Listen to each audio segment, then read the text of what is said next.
சமீபத்தில் ஒரு படம் பார்த்தேன், லப்பர் வந்து சரியான படம். கெத்து அன்பு ரெண்டே கேரக்டர் தான், வேற லெவலு.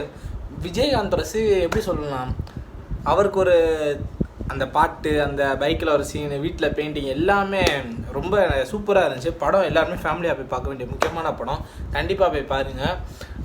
என்ன ஒரு ரொம்ப நாள் கழிச்சு ஒரு நல்ல படம் பார்த்த ஃபீல் இருக்குது. ஏன் இவ்வளோ நாள் கழிச்சு நம்மனா நேற்று நான் தேட்டருக்கே போய் பார்த்தேன். அந்த படத்தை தேட்டரில் பார்க்கணுன்னு இருந்து டிலே ஆயிடுச்சு. சூப்பர் படம், எல்லாரும் மறக்காமல் லப்பர் பந்தை போய் தேட்டரில் போய் பாருங்க. போடுறா பாட்டை எல்லாரும் மாதிரி இன்னைக்கு கெத்தானவங்களடா நாங்க 20 வருஷமா நாங்க கெத்து பொட்டு வச்ச தங்கக்குடம் நீ மகுடம் நாங்க தொட்டு தொட்டு இழுத்து வரும் ஜோரான சங்கரசம் அடலி கெத்தோட நல்லா விளையாடுவோம்னா ஒருத்தன் தான் இருக்கான். அப்போ அவனும் ஆளு ஊர்ல பூமால அண்ணன் கெத்து மாதிரி அவங்க ஊர்ல அவங்க கெத்தா இருப்பான்.